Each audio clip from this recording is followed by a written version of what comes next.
Bueno, muy bien. Le damos toda la gloria, toda la honra a nuestro Señor Jesucristo. Bendecimos su nombre, ponderamos su nombre, enaltecemos su nombre y de alguna manera conforme a lo manifiesto en la jornada de ayer, en la primera parte de lo que comenzamos a compartir el día de ayer, en donde la locución tuvo un carácter introductorio, tuvo la necesidad de asentar las bases para poder profundizar en aquello que nos ha convocado desde hace ya un tiempo sustantivo, y que, bueno, como ya lo hemos dicho en el video anterior, por algunas razones lo hemos venido postergando, lo hemos venido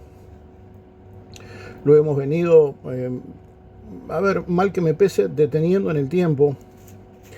Pero más allá de que ha sido una palabra que el Señor fundamentó en mi corazón y estableció en mi corazón desde hace ya un tiempo significativo, creo que no ha perdido de ninguna manera ha perdido vigencia, sino que por el contrario, más que nunca entiendo que la Iglesia y su rol magisterial deben de funcionar estrictamente bajo este fundamento, y tiene que ver con la de poder entender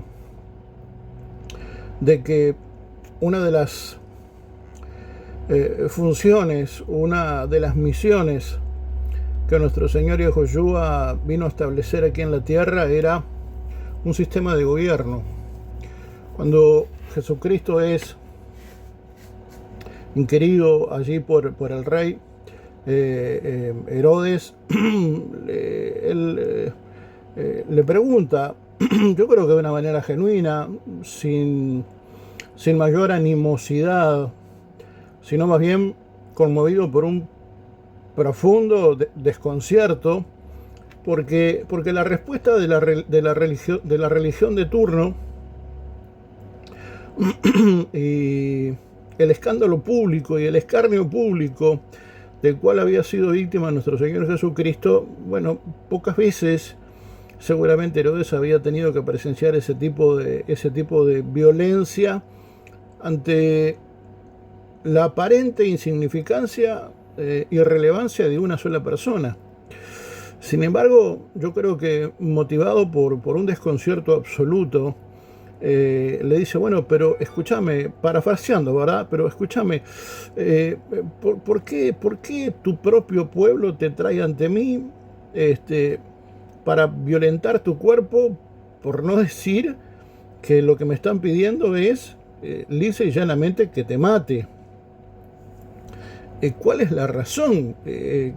Porque francamente no entra en mis cabales, no entra en mi razón el motivo de tal gravedad.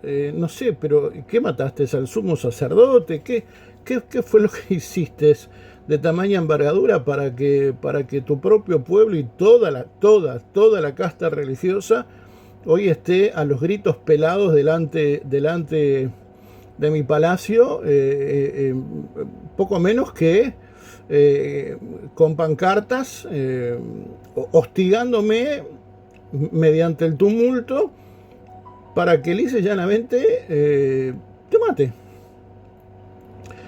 ¿Acaso lo que ellos dicen es verdad? ¿Acaso tú te estás proclamando como el rey de los judíos? Y por allí se gesta un diálogo por demás rico y por demás interesante, que va más allá de esto puntual, pero allí en ese mojón del diálogo, el Señor Jesús le dice, pero mi reino no es de este mundo. Si mi reino fuera de este mundo, mi Padre ya hubiera enviado legiones de ángeles que hubieran deshecho todo lo habido y por haber. Pero mi reino no es de este mundo. Por lo tanto, era necesario que Yahushua viniera entre tantas cosas para poder establecer la semilla correcta del reino correcto. ¿Y cuál es el reino correcto? El reino de los cielos. Cuando uno repasa la historia, definitivamente, aún en el presente, yo creo que cada vez con menos vigencia, pero no dejan de ser institucionalidades que siguen estando muy presentes en nuestro mundo, en nuestro planeta. Y me refiero a los feudos, esos feudos en donde, vuelvo a insistir, si bien creo que han perdido prestigio en comparación con siglos anteriores, siguen habiendo feudos y siguen habiendo figuras jerárquicas como la del rey, ¿no? Como la de reina, que en definitiva yo creo que son un muy buen ejemplo, no solamente los presentes, sino los pasados, para poder entender qué era lo que Jesucristo venía a hacer, ¿verdad? Y era a establecer, por medio de la persona de Jesucristo, ¿no? Que es el Verbo encarnado, a establecer las bases fundacionales, el principio eterno de una cultura que no es de este mundo, que no es de este sistema, sino que trasciende este mundo y va más allá de sus límites. Es el reino de los cielos. Nosotros claramente somos ciudadanos de un espacio político, en nuestro caso la República Oriental de Uruguay, y eso nos transfiere la condición y la responsabilidad de una ciudadanía, con todo lo que eso significa, ¿verdad? Porque cada institucionalidad, cada formalidad política, cada país tiene un funcionamiento muy parecido, ¿verdad? En su estructura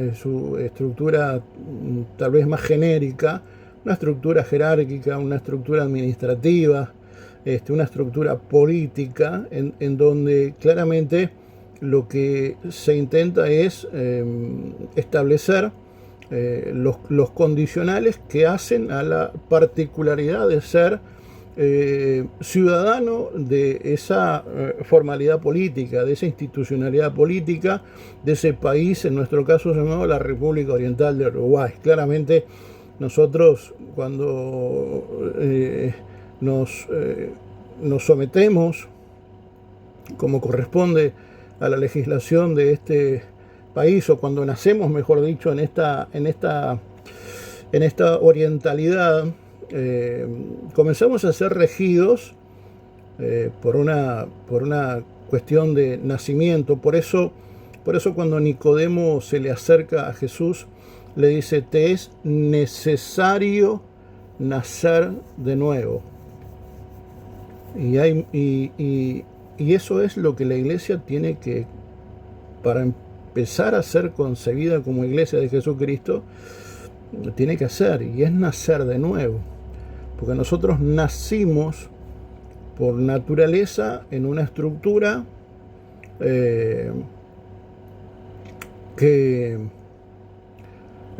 en una estructura formal dentro de este sistema llamado mundo, ¿verdad? Como cualquier mortal, pero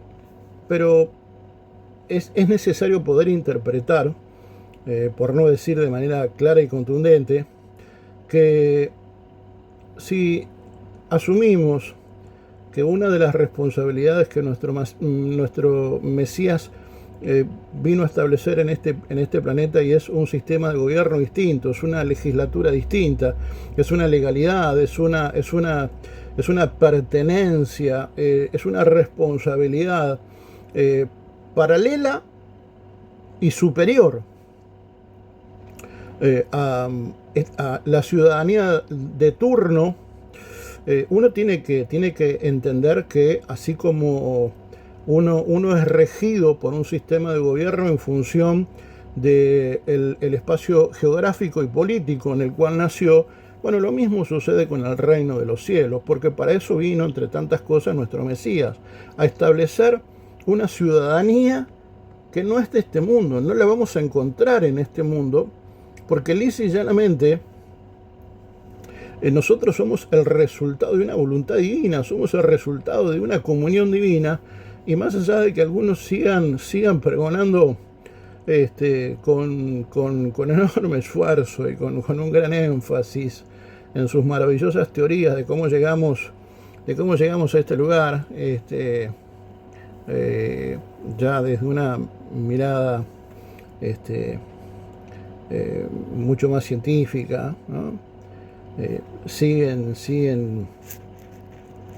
estando, yo creo que pendientes, más allá de que la ciencia ha intentado cerrar filas en el Big Bang y otra cosa, pero aún el Big Bang no deja de ser una manifestación divina, porque si Dios así determinó establecer y fundamentar este sistema llamado mundo, bueno, definitivamente a mí me resulta, desde un punto de vista,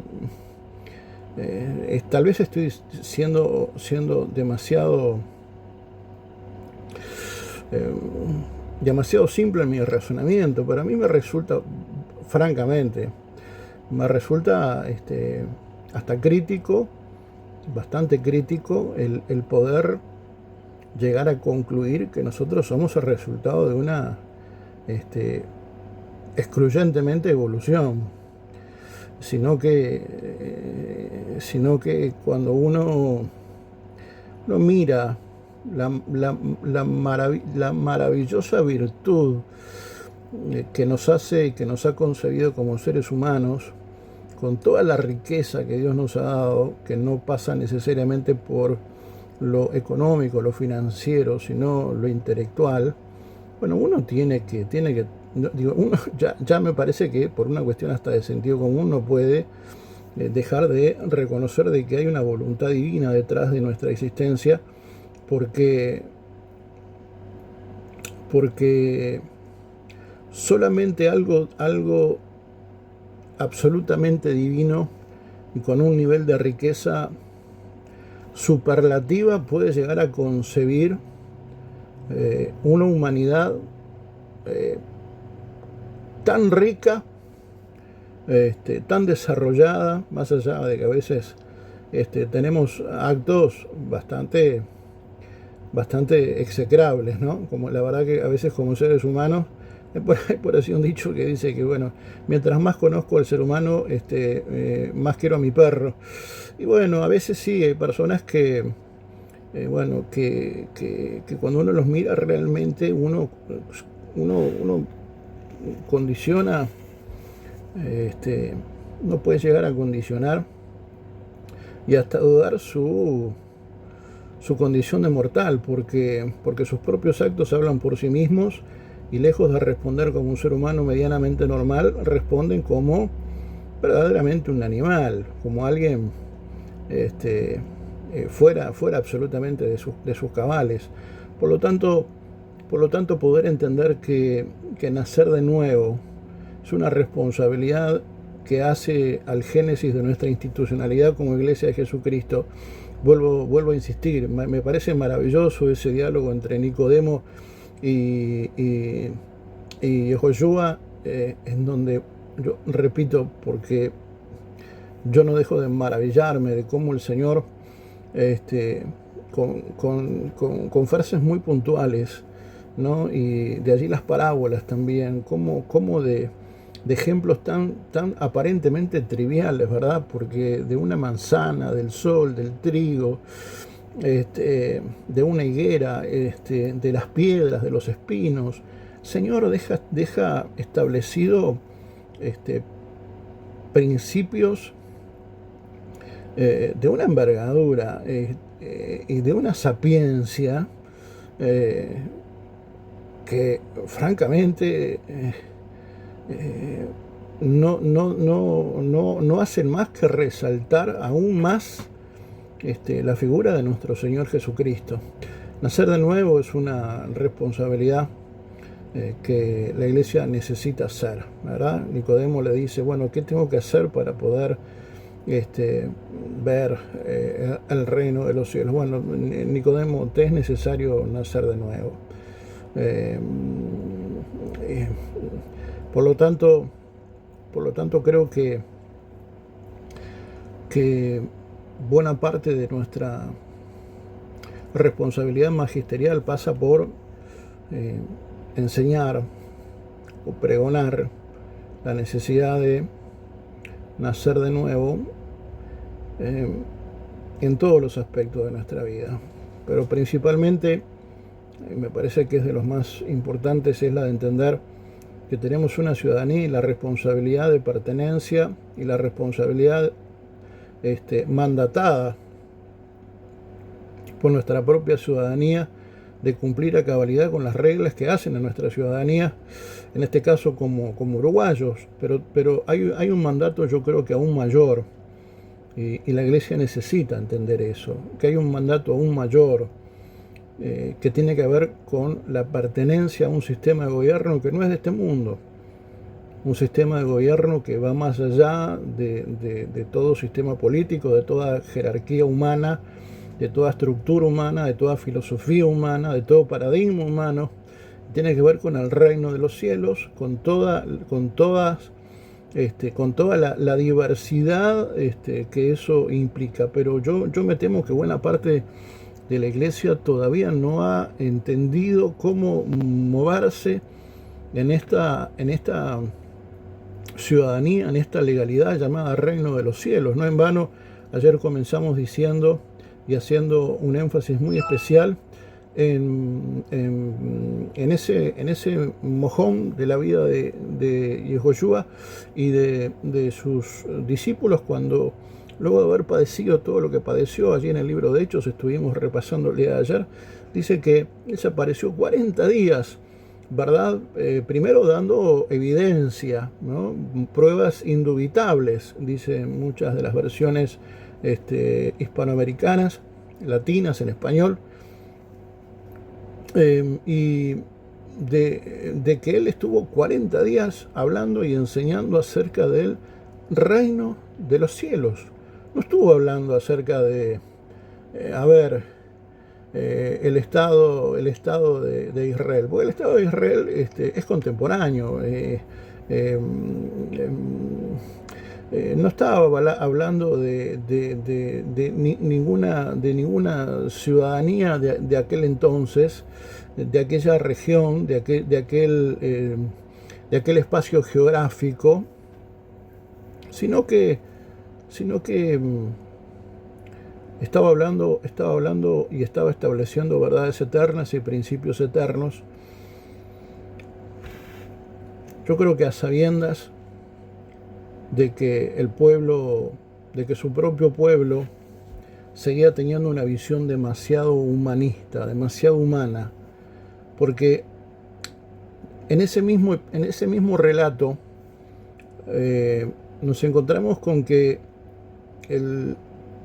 cuando el Señor termina su locución y hace mención a todo lo que les enseñó, esos 40 días enseñándoles acerca del reino de los cielos, dice que los discípulos le preguntan: bueno, Señor, pero ¿cuándo vas a venir y vas a restaurar el reino, verdad? Como si fuera un sistema político, como si seguían con la misma cosmovisión que tenían en el momento en el cual se dio a conocer el ministerio de Jesús, en donde claro, cuando lo vieron, ¿verdad? Los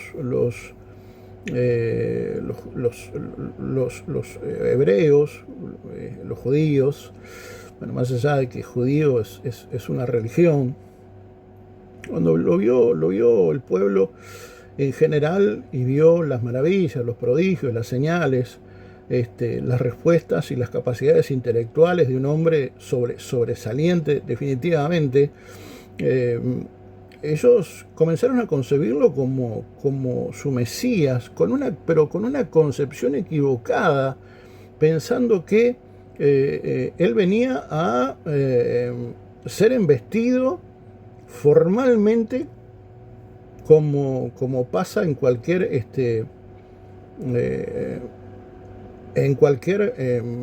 espacio político de este país,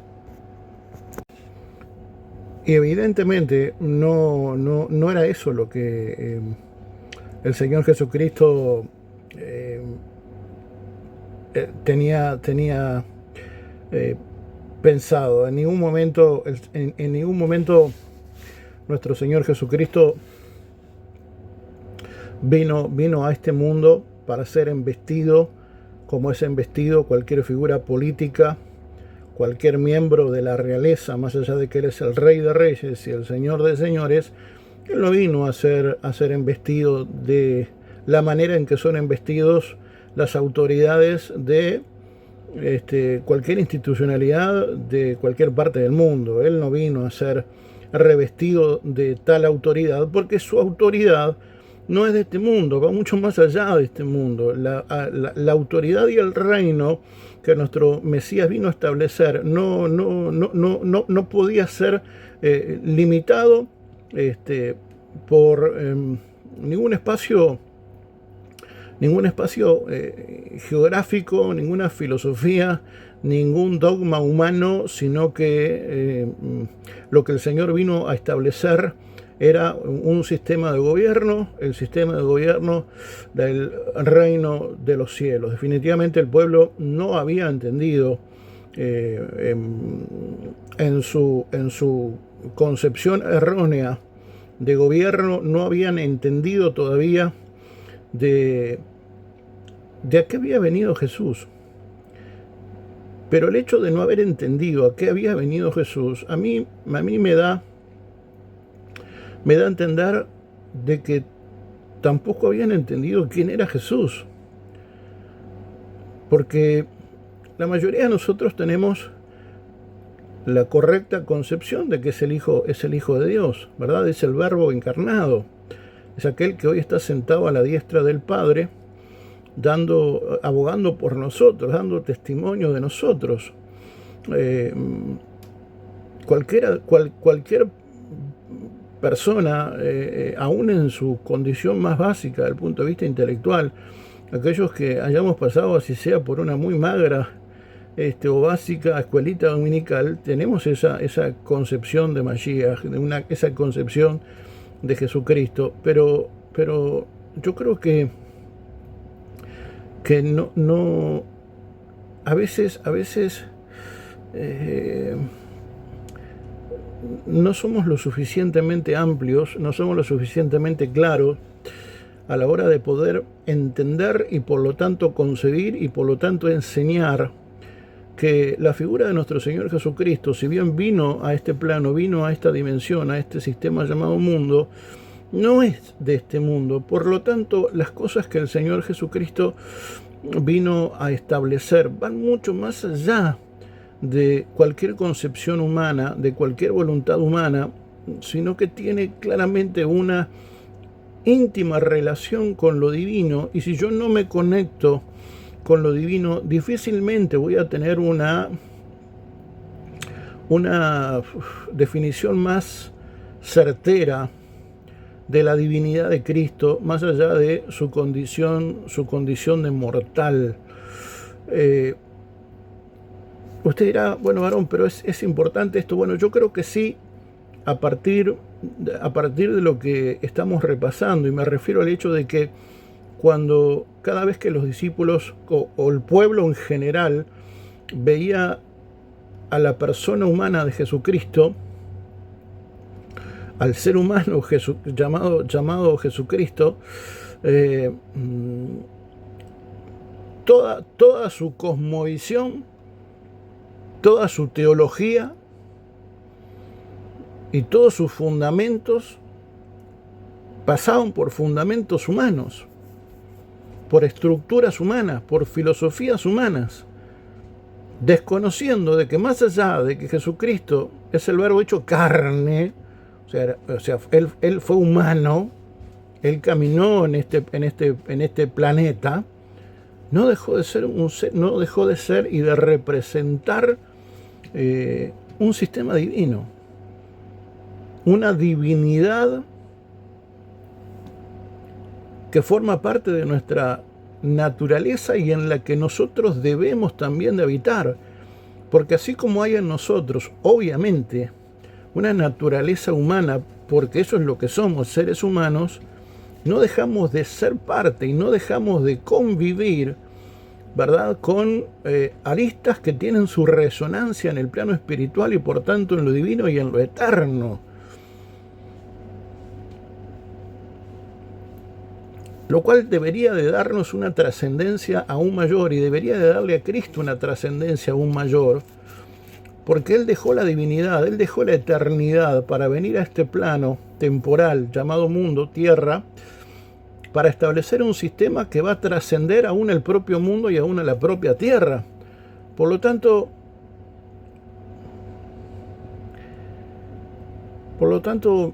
me parece importante que podamos ubicar a la persona de Jesucristo en su justa medida, y me refiero a poder entender que nuestro Mesías vino a pregonar, y más allá de que lo hizo en esta tierra, pero Él vino a establecer un sistema de gobierno que no pertenece a esta tierra. Y usted dirá, bueno, varón, pero de alguna manera tenemos que bajar toda esa información para que el común denominador de la gente lo pueda entender. Si no, vamos a vivir colgados de una nube y va a ser prácticamente imposible poder decirle al común de la gente, llámese usted, llámese yo, poder decirle al común de la gente o cómo dar a enseñar a la persona de Jesucristo. Bueno, sí, sin duda que uno tiene que encontrar aristas y tiene que encontrar puntos de conexión para poder traspolarlo a este plano en el cual nos movemos, pero hacer énfasis en la necesidad de entender que para poder pertenecer a una ciudadanía es necesario nacer bajo esa estructura política, geográfica. El ser ciudadano del reino de los cielos implica también el nacer.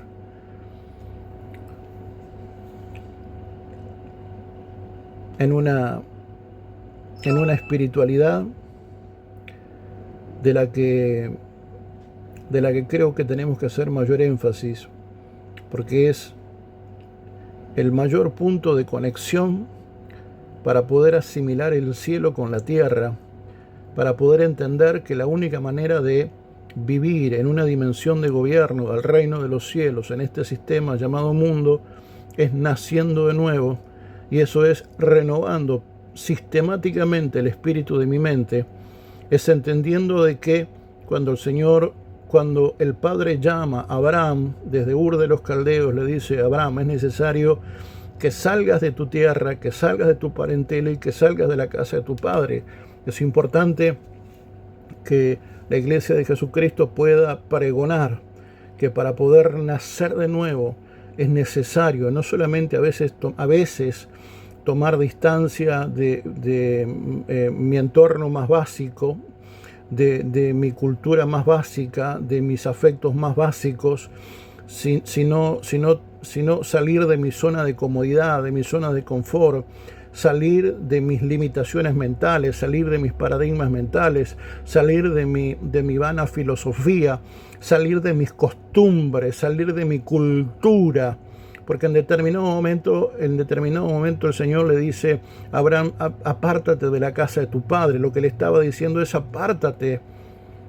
Con esa última gran premisa, lo que le está diciendo básicamente es: apártate de la cultura de este mundo, apártate de la cultura que te vio nacer, apártate de la cultura que te condicionó, apártate de la cultura, desarráigate de la cultura de este mundo para embarcarte en un maravilloso proceso llamado nacer de nuevo, para que el Señor comience a establecer en nosotros esos principios eternos que son los que nos van a constituir definitivamente en ciudadanos del reino de los cielos. Es necesario renunciar a nuestra cultura, una cultura de la que muchas veces nos golpeamos el pecho a lo Tarzán, una cultura un ámbito familiar al que defendemos a ultranza,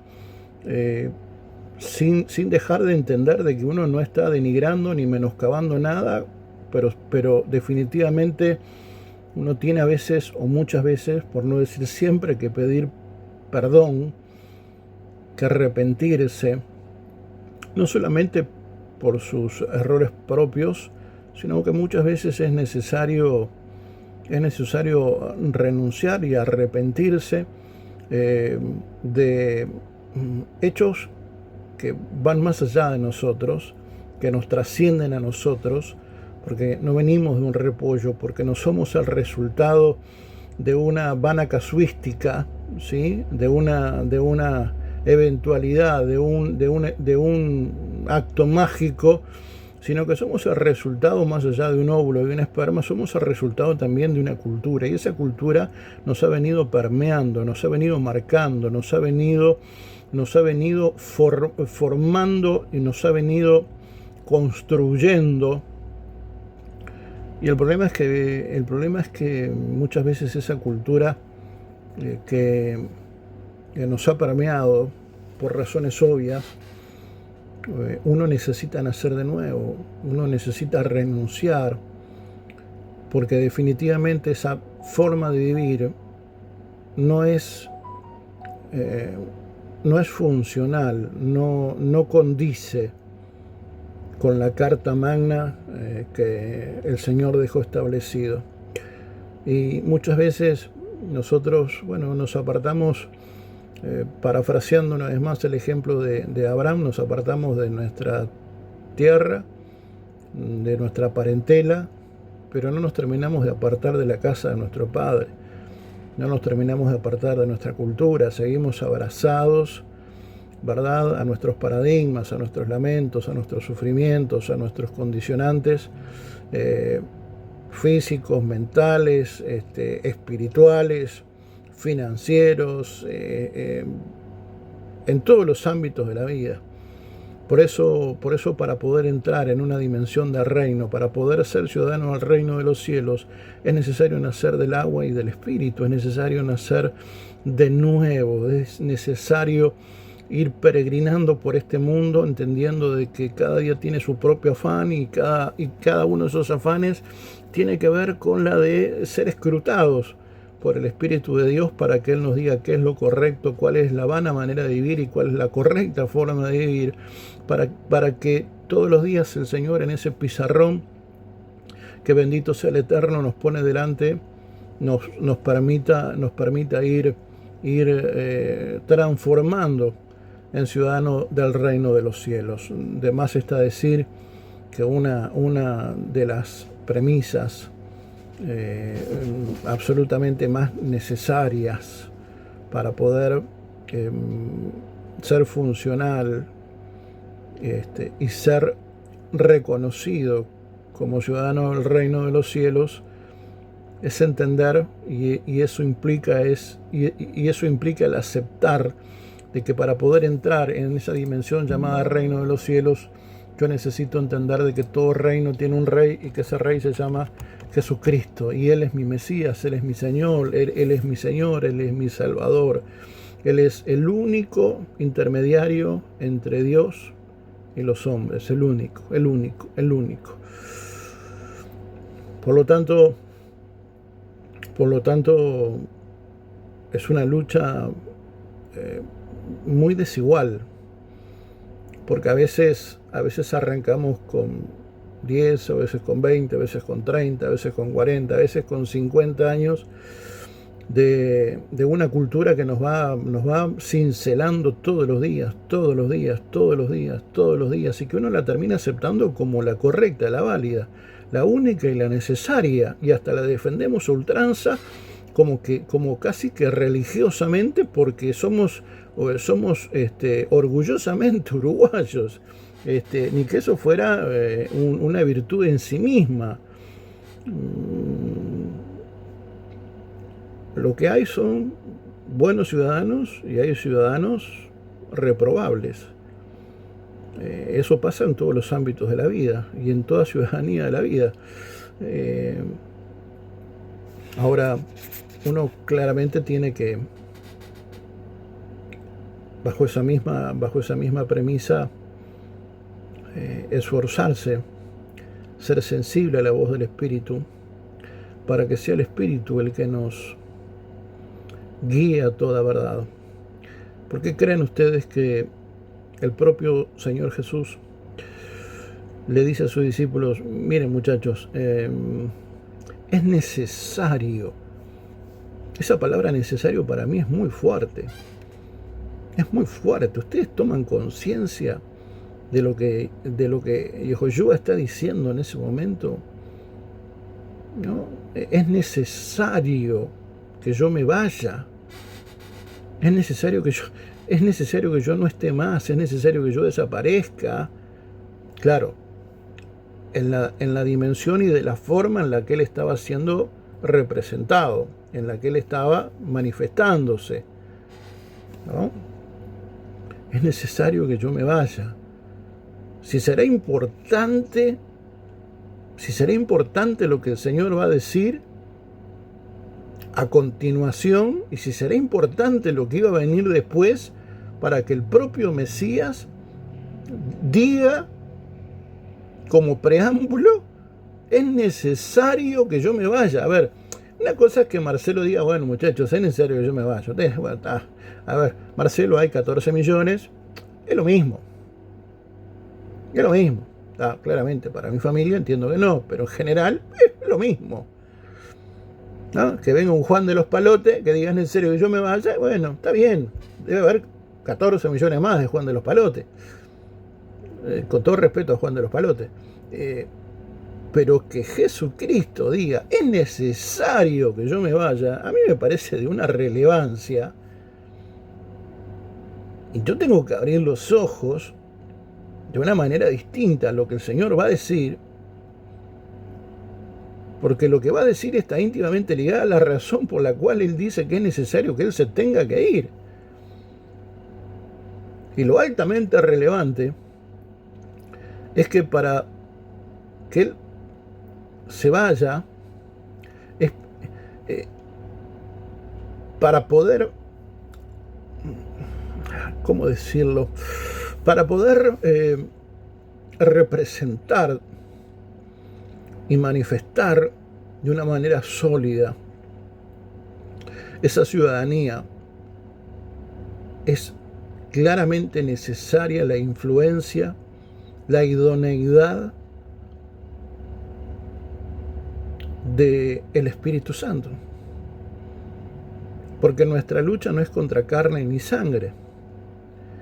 Por eso era necesario que Yehoshua se fuera. Porque cuando él se fuera, quien iba a venir era el Espíritu Santo. El Espíritu Santo venía en ocasiones muy puntuales, pero a partir de la crucifixión y muerte de nuestro Señor Jesucristo, Él dejó establecido la necesidad de que nosotros pudiéramos entender la viabilidad de nuestra condición de ciudadanos y la relevancia del Espíritu Santo para poder sostener y viabilizar esa condición de ciudadano del reino de los cielos. No se puede ser un ciudadano del reino de los cielos si no somos conducidos, enseñados, si no somos redarguidos, si no somos corregidos por el Espíritu Santo todos los días. Para poder ser funcional y poder ser un ciudadano responsable del reino de los cielos, yo necesito esa interacción con el Espíritu Santo. Yo necesito esa relación con el Ruach de Dios, para que por medio de Él y por los méritos del Mesías, Él me capacite, Él me enseñe, Él me corrija, Él me redarguya, Él me instruya, bueno, una frase que se usa mucho ahora: Él me empodere de lo necesario, Él me unja para poder dar la respuesta que un ciudadano del reino de los cielos tiene que dar. La respuesta que un ciudadano del reino de los cielos puede y tiene que dar.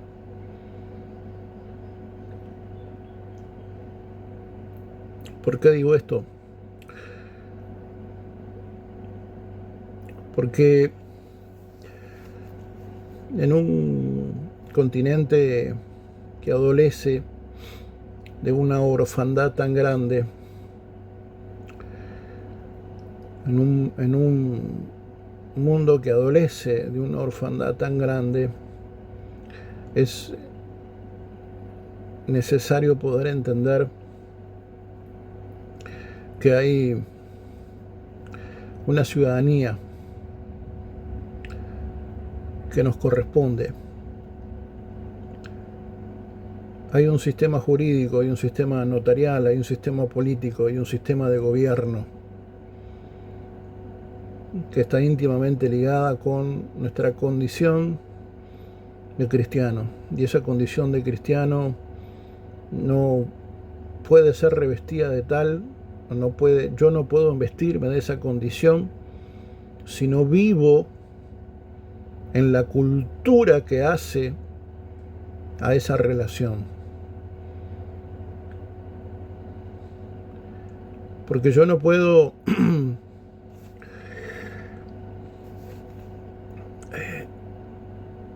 es como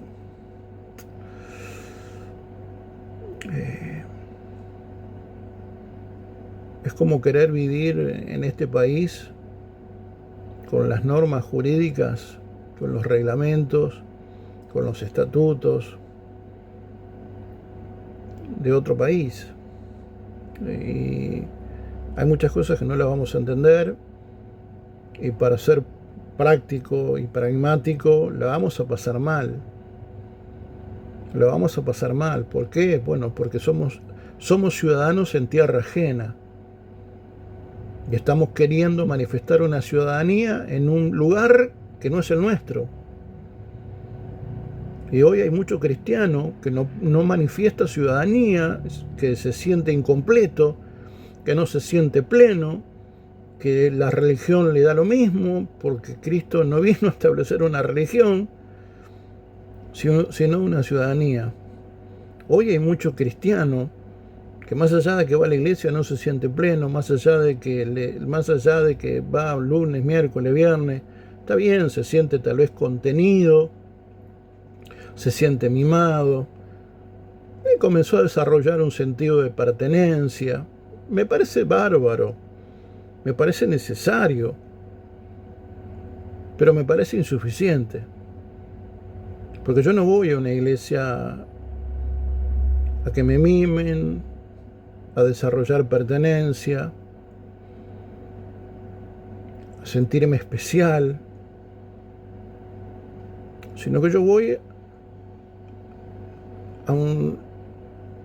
a una iglesia a que me enseñen a cómo ser un ciudadano del reino de los cielos, a cómo conducirme en un mundo que me es ajeno, por no decir que me es contrario, porque el propio Cristo dijo que nos enviaba como corderos a tierra de lobos, que él mismo dijo que su reino, o sea, el nuestro, no es de este mundo. Cuando él dijo, hijitos míos, quédense tranquilos, en este mundo tendréis aflicción, pero tranquilos, porque yo he vencido al mundo. Pero yo a veces me da la sensación de que hay mucho hijo de Dios de que está perdido, de que está bien, vuelvo a insistir, se siente cómodo, desarrolló un sentido de pertenencia, encontró a alguien que de alguna manera demuestre preocupación y ocupación de él, pero en el fondo me parece que no estamos asistiendo a un rol lo suficientemente cabal, que es la de entender de que los púlpitos deben ser como lugares de jurisprudencia, lugares de legalidad, ámbitos de legislatura, desde donde se impartan principios para que la gente entienda cuál es su verdadera identidad, que no es necesariamente la que dice la cédula, sino la que dice el cielo. Y lo que dice el cielo es que si nosotros hemos aceptado a Jesucristo como nuestro Señor y Salvador, si nosotros hemos aceptado que era necesario que Él se fuera y por tanto me es necesario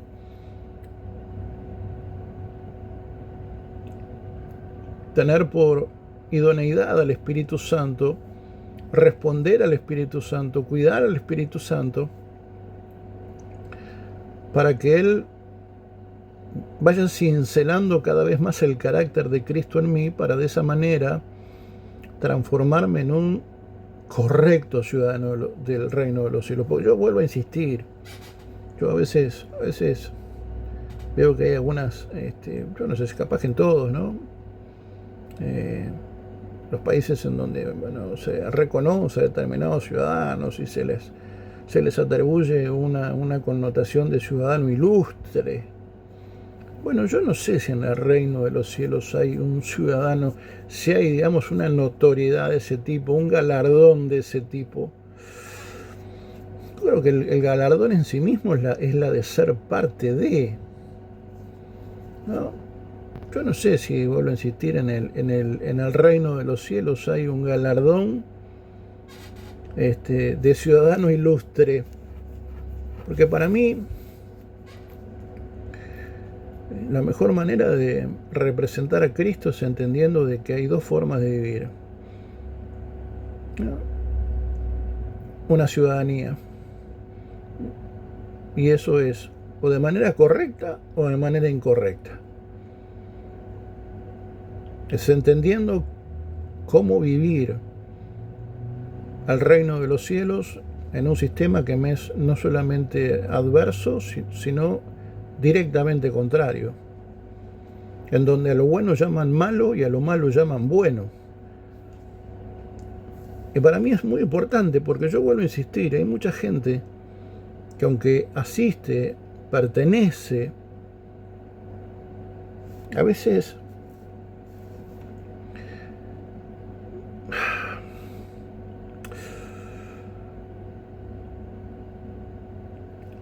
tengo que, no sé cómo decir esto, a veces me da la sensación, como hijo del Eterno,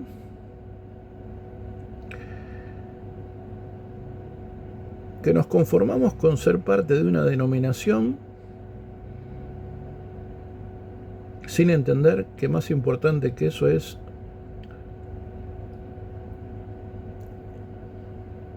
ser parte de una ciudadanía que va mucho más allá a ser perteneciente a una congregación. Y voy un poco más. A veces me da la sensación de que tenemos una visión un poco distorsionada de la estructura del reino. Porque por un lado decimos saber que todo reino tiene un rey, y nuestro rey se llama Jesucristo. Pero nosotros tenemos un compromiso mucho más férreo, mucho más íntimo y mucho más genuino con la figura de un humilde mortal, llámese pastor, pastora. Bueno, hoy tenemos una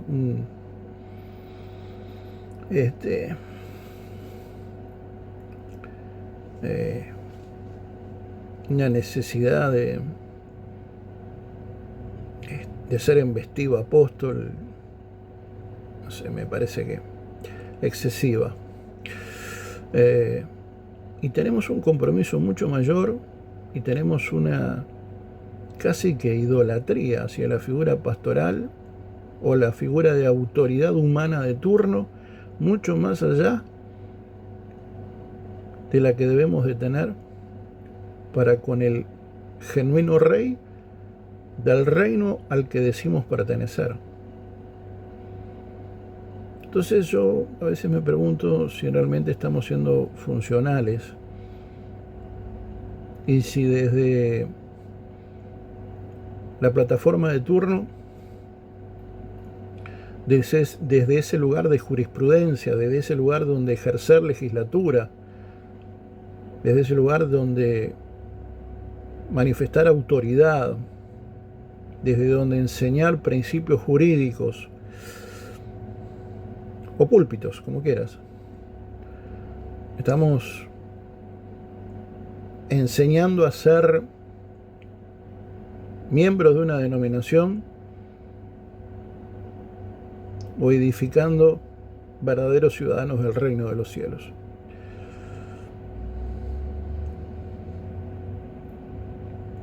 En la tarde de hoy estaremos avanzando, ahora sí, en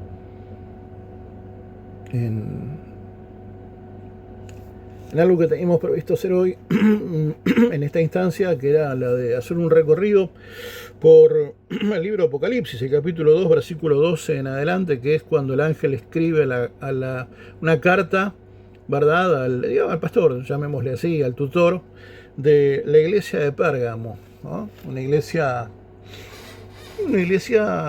que tenía sus propias particularidades, ¿verdad? Una iglesia que estaba en un enclave geográfico, político, cultural, religioso, particular, como cada una de las cartas que se relatan en el libro de Apocalipsis. Pérgamo, una ciudad cosmopolita, que tenía particularidades muy fuertes, porque es la única carta que dice que es el lugar en donde Satanás tiene su trono. Usted dirá, bueno, varón, pero está hablando de manera simbólica. Bueno, pero hasta lo simbólico es importante. Aunque sea una figura literaria, para poder entender, no deja de ser la única carta en la que el Señor deja en evidencia esa figura literaria, que me parece que no es menor, no es poca cosa. Es el lugar en donde está el trono de Satanás. Es el lugar en donde, aunque al Antipas, ¿verdad?, algunos lo mencionan como el obispo, ¿verdad?, de la iglesia, que fue obispo de esa comunidad, fue muerto, fue asesinado. No sé si me explico. No se murió de 180 años. Pasó mejor vida, y yo no sé si de la mejor forma. Me parece muy curioso que haga relación a donde está el trono de Satanás y que inmediatamente fue el día donde murió Antipas. No creo que haya fallecido por una cuestión natural, con todo lo que eso significa. Así que estaremos adentrándonos un poquito más en esas profundidades, y que el Eterno nos guarde, que el Eterno nos proteja, que el Espíritu Santo nos dé la sensibilidad, la sabiduría, que el Espíritu Santo nos dé la sapiencia, nos dé la revelación, la iluminación, para poder ser funcional a la iglesia de Jesucristo, funcional a los ciudadanos del reino de los cielos. Por eso le damos gracias al Espíritu Santo, por su presencia, por su providencia, por su idoneidad, por su compromiso para con nosotros, la iglesia de Jesucristo, ciudadanía del reino. Te bendigo, amada iglesia. Nos encontramos un poco más tarde en la tercera y no última parte de este conversatorio. El Señor te bendiga.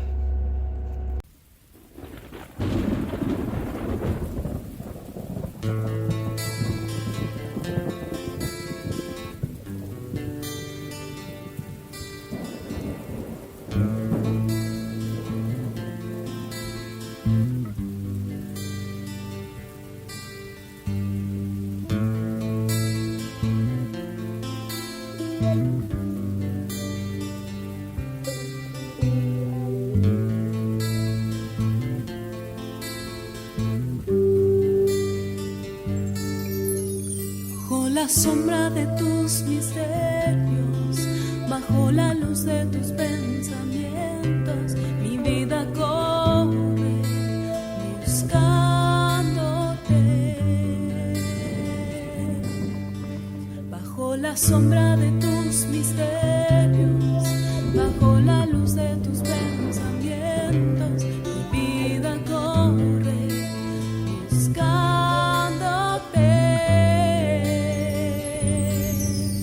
Porque he nacido para alabarte, porque he vivido para adorarte, siendo nada, siendo nada. Porque he nacido para alabarte, porque he vivido para adorarte, siendo nada, siendo nada.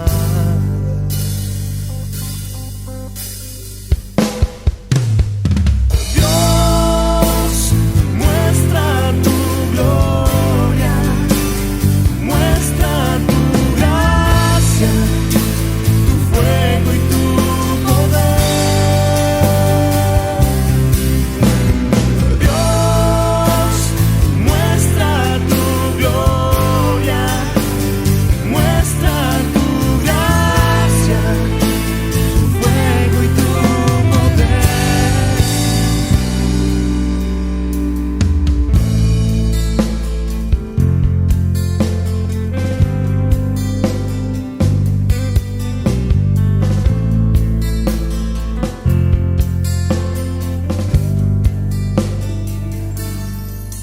Bajo la sombra de tus misterios, bajo la luz de tus pensamientos, mi vida corre buscándote.